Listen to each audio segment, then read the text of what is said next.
ಸ್ನೇಹಿತರೆ ನಮಸ್ಕಾರ.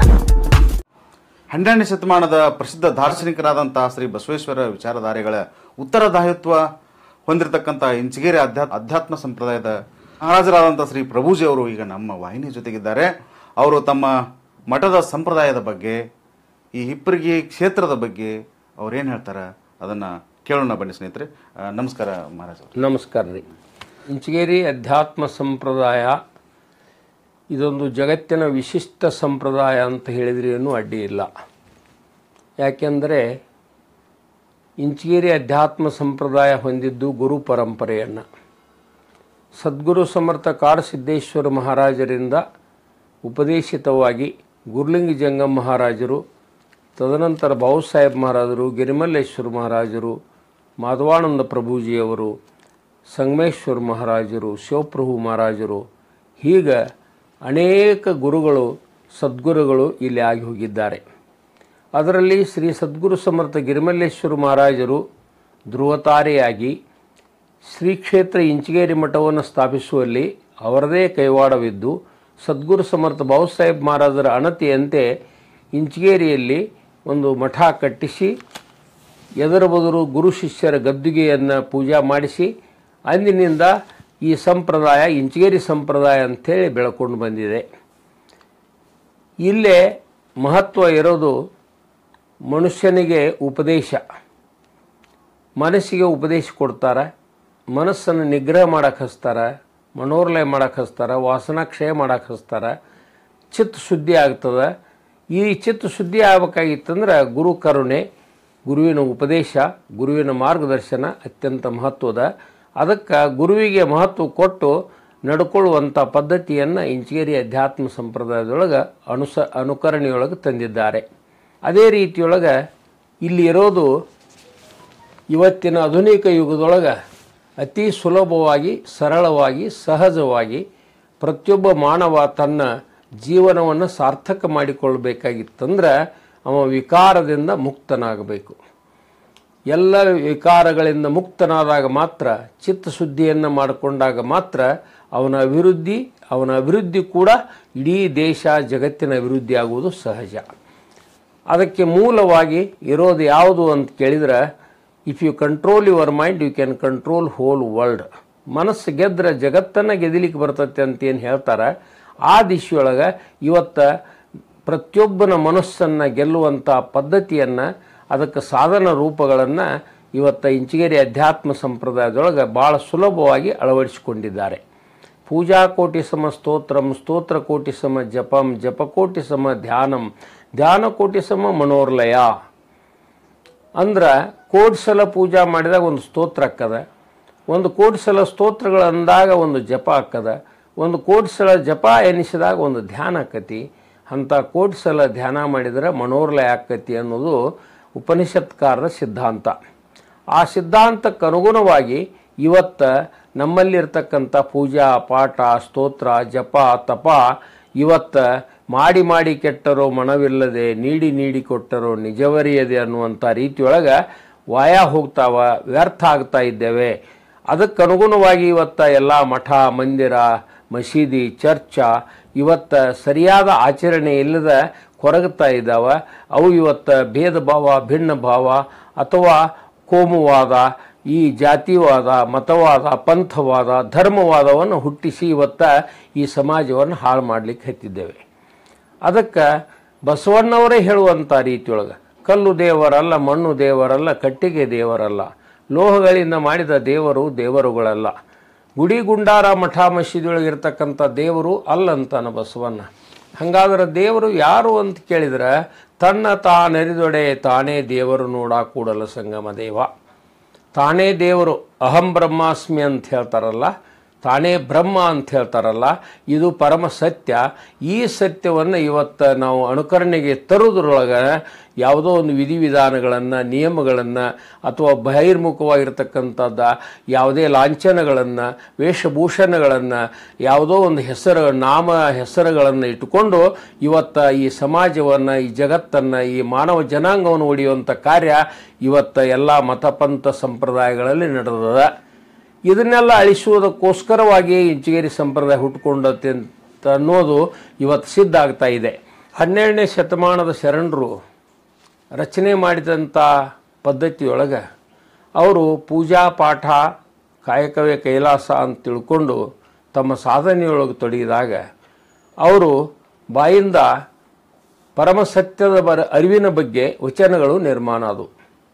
ಆ ವಚನಗಳ ನಿರ್ಮಾಣ ಆದ ಮೇಲೆ ಅಲ್ಲಂ ಪ್ರಭುದೇವರ ಅಧ್ಯಕ್ಷತೆಯ ಕೆಳಗೆ ಅನುಭವ ಮಂಟಪವನ್ನು ರಚನೆ ಮಾಡಿಕೊಂಡು ಅವರೆಲ್ಲ ದಿನನಿತ್ಯ ಚರ್ಚಾ ಮಾಡ್ತಾಯಿದ್ರು. ಅನುಭವ ಮಂಟಪದೊಳಗೆ ಸಾಧಕ ಬಾಧಕ ಜೀವನ ಶರಣರು ಹೆಂಗೆ ನಡಿಬೇಕು, ಹೆಂಗೆ ನುಡಿಬೇಕು, ಹೆಂಗೆ ಇರಬೇಕು ಅನ್ನುವಂಥ ಚರ್ಚೆ ಅನುಭವ ಮಂಟಪದೊಳಗೆ ಅವರ ಉದಾತ್ತ ವಾಣಿಗಳಿಂದ ಚರ್ಚೆ ಆಗ್ತಾಯಿತ್ತು. ಅಂಥ ವೇಳೆಯೊಳಗೆ ಕೆಲವು ಅತ್ಯಂತ ಮುಂದೂರಣ ಇರತಕ್ಕಂಥ ವಿಚಾರವಾದಿಗಳು ಅಂದ್ರೆ ಚನ್ನಬಸವಣ್ಣಂಥವ್ರು ಬರೀ ಚರ್ಚಾನ ಮಾಡೋದಾತು, ಹೇಳೋದಾತು, ಕೇಳೋದಾತು, ನಾವು ಯಾವಾಗ ಆಚರಣೆ ಮಾಡೋಣ ಅಂತ ಪ್ರಶ್ನೆ ಬಂತು. ಆ ಪ್ರಶ್ನೆಗೆ ತಕ್ಕಂಗೆ ಹರಳೆಯನ ಮಗನಿಗೆ ಮಧುವರ್ಸನ ಮಗಳನ್ನು ಕೊಟ್ಟು ಲಗ್ನ ಮಾಡಿದರು. ಅಂತರ್ಜಾತೀಯ ವಿವಾಹವನ್ನು ಮಾಡಿದರು. ಆದರೆ ಬಿಜ್ಜಳ ರಾಜನಿಗೆ ಅದು ಸರಿ ಬರಲಿಲ್ಲ. ಅವ ಮಾತು ಕೊಂಡಿ ಮಂಚನ್ನಂಥವ್ರ ಮಾತು ಕೇಳಿ ಅವತ್ತು ಆ ಮದುವೆ ಏನಪ್ಪ ಅಂದ್ರೆ ಹರಳಯ್ಯ ಮಧುವರ್ಸ ಹಾಗೂ ಅವ್ರ ಮಕ್ಕಳಿಗೆ ಕಠಿಣವಾದಂಥ ಘೋರವಾದಂಥ ಶಿಕ್ಷೆ ಕೊಟ್ಟದ್ರಿಂದ ಬಸವಣ್ಣ ಹೋಗಿ ಇದು ತಪ್ಪಕ್ಕದ, ಇದು ಸತ್ಯದ ಸರಿಯಾದ ಮಾರ್ಗದ, ಇದಕ್ಕೆ ನೀವು ಅವಕಾಶ ಕೊಡಬೇಕು ಅಂತ ಹೇಳಿ ಕೇಳಿದ್ರೂ ಕೂಡ ಬಿಜ್ಜಳ ರಾಜ ಒಪ್ಪದೇ ಇದ್ದಾಗ ಬಸವಣ್ಣವರು ತಮ್ಮ ಪದತ್ಯಾಗ ಮಾಡಿದರು. ಅವ್ರ ಪದತ್ಯಾಗ ಮಾಡಿದ ಮೇಲೆ ಕುತಂತ್ರದಿಂದ ಬಿಜ್ಜಳ ರಾಜನ ಕೊಲೆ ಆಯಿತು. ಆ ಕೊಲೆ ಆದ ಮೇಲೆ ಎಲ್ಲ ಶರಣರು ಕೊಚ್ಚಬೇಕಂಥೇಳಿ ಆಜ್ಞೆ ಆಯಿತು. ಆ ಆಜ್ಞಾದ ಪ್ರಕಾರನ ಲಕ್ಷಾವಧಿ ಶರಣರನ್ನು ಅವತ್ತಿನ ಕಾಲದೊಳಗೆ ಕೊಚ್ಚಿ ಹಾಕಿ ರಕ್ತದ ಓಕಳಿಯನ್ನೇ ಹರಿಸಿದರು. ಯಾವುದರ ಸಲುವಾಗಿ ಅಂತ ಕೇಳಿದ್ರೆ ಒಂದು ಜಾತಿ ನಿರ್ಮೂಲನೆ ಮಾಡೋ ಸಲುವಾಗಿ ಮಾಡಿದ್ದಂಥ ಕಾರ್ಯ ಅದು. ಅಂದು ಉಳಿದಂಥ ಕಾರ್ಯ ಅರ್ಧೋಟು ಉಳ್ಕೊಂಡು ಇವತ್ತಿನವರೆಗೆ ನಮ್ಮ ದೇಶದೊಳಗೆ ಅಸ್ಪೃಶ್ಯತೆ, ಹಿಂದುಳಿದವರು, ಸಾಮಾನ್ಯರು, ಅದೇ ರೀತಿಯಾಗಿ ಮುಟ್ಟಿ ತಟ್ಟಿ ಅನ್ನುವಂಥ ರೀತಿಯೊಳಗೆ ಈ ರೀತಿಯೊಳಗೆ ಉಳ್ಕೊಂಡು ಬಂದು ಇವತ್ತಿನೂ ಅದು ಹೊತ್ತು ಉರಿತಾ ಇದೆ. ಅಂಥ ಹೊತ್ತಿನೊಳಗೆ ಈ ದೇಶಕ್ಕೆ ಸ್ವಾತಂತ್ರ್ಯವನ್ನು ತಕ್ಕೊಳ್ಳುವ ಸಲುವಾಗಿ ಗಾಂಧೀಜಿ ದೇಶವ್ಯಾಪಿ ತಿರುಗಾಡಿ ಈ ದೇಶದ ಸಮಗ್ರತೆಯ ದೃಷ್ಟಿಯೊಳಗೆ ಎಲ್ಲ ಜಾತಿಯವರನ್ನ ಎಲ್ಲ ಧರ್ಮದವ್ರನ್ನ ಒಂದುಗೂಡಿಸ್ಕೊಂಡು ಹೋಗ್ಬೇಕನ್ನುವಂಥ ವಿಷಯದೊಳಗೆ ಬಂದಾಗ ಈ ಮಾನವ ಜನಾಂಗದ ಮೇಲೆ ಆದಂಥ ದೌರ್ಜನ್ಯಗಳೇನದಾವ ಅವಾಗ ಗಾಂಧೀಜಿಯವರ ಕಾಲದೊಳಗೆ ಅತ್ಯಂತ ಕೀಳ ರೀತಿಯೊಳಗೆ ಜಾತಿಗಳನ್ನು ಹೀಯಾಳಿಸುವಂಥದ್ದು, ಸ್ಪರ್ಶರಾಗಿ ಇಡುವಂಥದ್ದು, ದೂರ ಹೊರಗಿಡುವಂಥದ್ದು, ದಬ್ಬಾಳಿಕೆ ಮಾಡುವಂಥದ್ದು, ಗುಲಾಮಗಿರಿ ಪದ್ಧತಿಯನ್ನು ಈ ಜಾತಿಯ ವ್ಯವಸ್ಥೆಯೊಳಗೆ ದೇಶದೊಳಗೆ ಹಬ್ಬಿಕೊಂಡಿತ್ತು. ಇದು ನಿರ್ಮೂಲನೆ ಮಾಡಬೇಕಾಗಿತ್ತಂದ್ರೆ ಅವ್ರು ಹರಿಜನ ಪತ್ರಿಕೆ ಅನ್ನುವಂಥದ್ದು ಒಂದು ಪತ್ರಿಕೆ ಪ್ರಾರಂಭ ಮಾಡಿ ಸಾಮಾನ್ಯ ಕೀಳು ಜಾತಿಯವರಿಗೆ ಹರಿಜನರು, ಪರಮಾತ್ಮನ ಜನರು ಇವರು ಅಂತೇಳಿ ಹೆಸರಿಟ್ಟು ಅವ್ರ ಪತ್ರಿಕೆಯನ್ನು ಪ್ರಾರಂಭ ಮಾಡಿ ಈ ಆಂದೋಲನದೊಳಗೆ, ಸ್ವಾತಂತ್ರ್ಯ ಆಂದೋಲನದೊಳಗೆ ಅದೊಂದು ಮುಖ್ಯ ಭಾಗ ಅಂತ ತಿಳ್ಕೊಂಡು ಈ ದೇಶದೊಳಗೆ ಹೋರಾಟ ಮಾಡ್ತಾಯಿದ್ರು. ಅಂಥ ಹೊತ್ತಿನೊಳಗೆ ಇಂಚಿಗೇರಿ ಮಠದ ಶ್ರೀ ಸದ್ಗುರು ಸಮರ್ಥ ಗಿರಿಮಲ್ಲೇಶ್ವರ ಮಹಾರಾಜರ ಶಿಷ್ಯರಾದಂಥ ಬಾಲ ಬ್ರಹ್ಮಚಾರಿಗಳಾದಂಥ ಮಾಧವಾನಂದ ಪ್ರಭುಜಿಯವರು ಈ ಸ್ವಾತಂತ್ರ್ಯ ಸಂಗ್ರಾಮದ ಧುಮುಕಿದ್ರು. ಮಾಧವಾನಂದ ಪ್ರಭುಜಿಯವರು ಕರ್ನಾಟಕ, ಮಹಾರಾಷ್ಟ್ರದ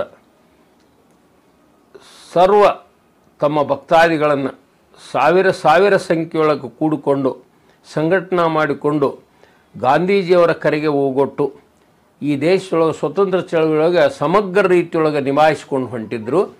ಅಂಥ ಹೊತ್ತಿನೊಳಗೆ ಈ ಜಾತಿ ನಿರ್ಮೂಲನೆ ಅನ್ನುವಂಥ ಪ್ರಶ್ನೆ ಬಂದಾಗ ಅವರು ಮಾಧವಾನಂದ ಪ್ರಭುಜಿಯವರು ನಮ್ಮಲ್ಲಿ ಜಾತಿನೇ ಇಲ್ಲ ಅನ್ನೋದನ್ನು ತೋರಿಸ್ಕೊಡೋಣ ಅಂಥೇಳಿ ಅಂತರ್ಜಾತೀಯ ಅಂತರ್ಧರ್ಮಿ ವಿವಾಹಗಳನ್ನು ಶುರು ಮಾಡಿದರು. ಅವರು ಹೇಳಿದ ಪ್ರಕಾರ ಅರೇಂಜ್ಡ್ ಅಂದ್ರೆ ಎಲ್ಲರನ್ನು ಒಪ್ಪಿಗೆ ಪಡ್ಕೊಂಡು ಇವತ್ತು ಮುಸಲ್ಮಾನರನ್ನು ಹಿಂದೂಗಳಿಗೆ ಮಾಡ್ಯಾರ, ಹಿಂದೂಗಳನ್ನು ಮುಸಲ್ಮಾನರಿಗೆ ಮಾಡ್ಯಾರ, ಸಾಮಾನ್ಯ ಸ್ವಾಮಿಗಳನ್ನು ಐಗೋಳನ್ನು ಹರಿಜನರಿಗೆ ಮಾಡ್ಯಾರ, ಹರಿಜನರ ಹೆಣ್ಮಕ್ಳನ್ನ ತಂದು ಬೇರೆ ಜಾತಿಗೆ ಮಾಡ್ಯಾರ. ಹಿಂಗೆ ಅವರು ಮಾಧವಾನಂದ ಪ್ರಭುಜಿಯವರ ಆಜ್ಞೆ ಪ್ರಕಾರ ಸುಮಾರು 32,000 ಗಟ್ಟಲೆ ಅಂತರ್ಜಾತೀಯ ಅಂತರ್ಧರ್ಮಿ ವಿವಾಹಗಳಾಗ್ಯಾವ ಅಂತ ತಿಳ್ಕೊಂಡು ಇವತ್ತು ಇಂಚಿಗೇರಿ ಸಂಪ್ರದಾಯದಾಗ ಈ ಜಾತಿ ಧರ್ಮದ ಹೆಸರನ್ನು ಹೇಳೋದನ್ನು ತೆಗೆದು ಹಾಕಿಬಿಟ್ಟಾರ. ಮಹಾರಾಜರೇ, ಓಕೆ, ಏನು ಅಂತರ ಜಾತಿ ವಿವಾಹ ಮಾಡಿದ್ರು, ಇವ್ರು ಮಾಡಿದ ಕೂಡಲೇ ಸಮಾಜದಾಗ ಸ್ವಾಸ್ಥ್ಯ ಪ್ರಕರಣ ಕೆಡಲಿಲ್ಲನ್ರಿ? ಇಲ್ಲ ರೀ. ಯಾಕ್ರಿ? ಅವ್ರು ಮಾಡಿದಂಥ ಮ್ಯಾರೇಜ್ಗಳೆಲ್ಲ ಇವತ್ತಿನವ್ರಿಗೆ ಒಂದೂ ಫೇಲ್ ಆಗಿಲ್ಲ, ಎಲ್ಲ ಸಕ್ಸಸ್ ಅದು. ಅದರಿಂದ ಇವತ್ತ ಜನಮಾನಸೊಳಗೆ ಏನು ತಿದ್ದುಪಡಿ ಬಂತಂತಂದ್ರೆ ನಾವೆಲ್ಲ ಒಂದು ಅಂದ್ರೆ ಆತ್ಮಜ್ಞಾನದ ಬಗ್ಗೆ ಸಾಕ್ಷಾತ್ಕಾರ ಸಲುವಾಗಿ ಇರುವಂತ ಆಚರಣೆಗಳೇನದಾವ ಅವೆಲ್ಲ ಜಾತಿಗೆ ಮತಕ್ಕೆ ಅಥವಾ ಧರ್ಮಕ್ಕೆ ಸೀಮಿತವಾದದ್ದು ಅಲ್ಲ. ಅವೆಲ್ಲ ನಮಗೆ ಅಡ್ಡ ಬರ್ತಾವ.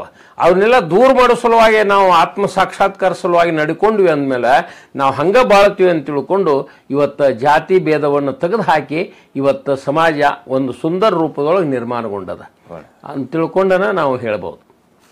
ಅಂದು ಶರಣರು ಕಂಡಂಥ ಕನಸನ್ನು ಇಂದು ಮಾಧವಾನಂದ ಪ್ರಭುಜಿಯವರು ಈ ದೇಶದೊಳಗೆ ನನಸನ್ನಾಗಿ ಮಾಡ್ಯಾರ ಅನ್ನೋದನ್ನ ಒಂದು ಮಹಾನ್ ಕ್ರಾಂತಿ. ಅದಕ್ಕೆ ಬಸವಣ್ಣವರು ಮಾಡಲಾರ್ದಂತ ಉಳಿದಂತ ಕಾರ್ಯವನ್ನು ಇವತ್ತ ಮಾಡಿದ್ದಾರೆ. ಇಂಚಗೇರಿ ಸಂಪ್ರದಾಯರು ಅದನ್ನ ಮುಂದುವರ್ಸ್ಕೊಂಡ್ ಬಂದ್ರು ಅಂತ ಅಂತೀರಿ ನೀವು? ಹೌದು ಹೌದು. ಇಂಚಗೇರಿ ಸಂಪ್ರದಾಯ ಇವತ್ತ ತತ್ವಜ್ಞಾನವನ್ನ ತಮ್ಮ ಜೀವನಕ್ಕನುಸರಿಸಿ ಅನುಭವಿಸುವಂತ ಸ್ಥಿತಿಯೊಳಗೆ ಇವತ್ತು ಆಚರಣೆಯೊಳಗೆ ತಂದಾರ ಅಂತ ತಿಳ್ಕೊಂಡನ ಇವತ್ತು ಇಂಚಗೇರಿ ಸಂಪ್ರದಾಯದೊಳಗೆ ಎಲ್ಲ ಜಾತಿ ನಿರ್ಮೂಲನೆ ಮಾಡ್ಯಾರ, ಧರ್ಮಗಳ ನಿರ್ಮೂಲನೆ ಮಾಡ್ಯಾರ. ಇವತ್ತೇನು ಮಾಡ್ಯಾರಪ್ಪ ಅಂದ್ರೆ ಸರಿಯಾದ ಮಾನವ ಧರ್ಮವನ್ನು ಸ್ಥಾಪನಾ ಮಾಡ್ಯಾರ. ಪ್ರತಿಯೊಬ್ಬರ ಬದುಕಿಗೆ ಸಮಾನತೆಯನ್ನು ತಂದು ಕೊಟ್ಟಾರ. ಇವತ್ತ ಮೇಲು ಕೀಳು ಅನ್ನೋದನ್ನು ತೆಗೆದು ಹಾಕ್ಯಾರ. ಆರ್ಥಿಕ ವ್ಯವಸ್ಥೆಯೊಳಗೆ ಸಮಾನತೆ ತರಿಸಲುವಾಗಿ ಪ್ರಯತ್ನ ಪಟ್ಟಾರ. ಇವೆಲ್ಲ ಇಂಚಗೇರಿ ಸಂಪ್ರದಾಯ ಮೂಲ ಸಿದ್ಧಾಂತಗಳು. ಈ ದೇಶದ ಒಳಿತಿಗಾಗಿ, ಜನರ ಒಳಿತಿಗಾಗಿ ಅಥವಾ ಸ್ವಾತಂತ್ರ್ಯಕ್ಕಾಗಿ ಅವರು ಮಾಡಿದಂಥ ಹೋರಾಟಗಳು ಅನೇಕ ಹೋರಾಟಗಳದಾವ. ಆದ್ರೆ ಆ ಹೋರಾಟಕ್ಕೆ ಯಾರೂ ಇವತ್ತು ಕಿಮ್ಮತ್ತು ಕೊಟ್ಟು ಪ್ರಚಾರ ಕೊಟ್ಟಿಲ್ಲ, ಪ್ರಚಾರ ಮಾಡ್ಕೊಂಡಿಲ್ಲ. ಆದರೆ ಪ್ರಚಾರ ಮಾಡೋದು ನಮ್ಮ ಧರ್ಮ ಅಲ್ಲ, ಆದ್ರೆ ಅದರಂತೆ ನಡೆಯುವುದು ನಮ್ಮ ಧರ್ಮ ಅಂತ ತಿಳ್ಕೊಂಡು ಮಾಧವಾನಂದ ಪ್ರಭುಜಿಯವರು ದಿವ್ಯ ಸಂದೇಶವಾಗಿತ್ತು. ಅಂದ್ರೆ ನಿಮ್ಮ ಇಂಚಗೇರಿ ಸಂಪ್ರದಾಯದಾಗ ನಕ್ಷತ್ರ ಅಂದ್ರೆ ಮಾಧವಾನಂದ ಸ್ವಾಮೀಜಿಯವರು? ಹೌದು. ಅದಾದ ನಂತರ ಏನಾತ್ರ ಮಹಾರಾಜರ? ಮಾಧವಾನಂದ ಪ್ರಭುಜಿಯವರು ಅವರು ದೇಹ ಬಿಟ್ಟ ಮೇಲೆ ಮುಂದೆ ಅವರ ಗುರುಪುತ್ರಪ್ಪ ಮಹಾರಾಜರು ಅಧಿಕಾರಕ್ಕೆ ಬಂದರು. ಅವರು ಗುರುಪುತ್ರಪ್ಪ ಮಹಾರಾಜರು ಸರ್ವೋದಯ ಹರಿಕಾರರಾಗಿ ಸುಮಾರಾಗಿ ಸಂತ ವಿನೋಬಾಜಿಯವರ ತತ್ವಜ್ಞಾನವನ್ನು ಈ ಭಾರತ ದೇಶ ತುಂಬೆಲ್ಲ ಪ್ರಚಾರ ಮಾಡಿದ್ರು. ಅದು ಅಲ್ಲದನ ಜೆಕೋಸ್ಲೋವಾಕಿಯಾದೊಳಗೆ ಈ ಒಂದು ಶಾಂತಿ ಸಮ್ಮೇಳನದೊಳಗೆ ಭಾಗವಹಿಸಿ ಸಂಪ್ರದಾಯದ ಬಗ್ಗೆ ತಿಳುವಳಿಕೆಯನ್ನು ಕೊಟ್ಟು ಬಂದವರು. ಅವರು ಗುರುಪುತ್ರೇಶ್ವರ ಮಹಾರಾಜರು ಎಲ್ಲ ಕಡೆಗೂ ಈ ಮಾಧವಾನಂದ ಪ್ರಭುಜಿಯವರ ತತ್ವಜ್ಞಾನವನ್ನು ದಿಂಡಿ ಪಲ್ಲಕ್ಕಿ, ಪದಯಾತ್ರೆ, ಈ ಅನೇಕ ಪ್ರತಿನಿತ್ಯ ಸಪ್ತಾಹ ಇವುಗಳನ್ನೆಲ್ಲ ನೆರವೇರಿಸ್ತಾ ಪ್ರಚುರಪಡಿಸ್ತಾ ಇದನ್ನು ಬೆಳೆಸ್ಕೋತ ಬಂದರು.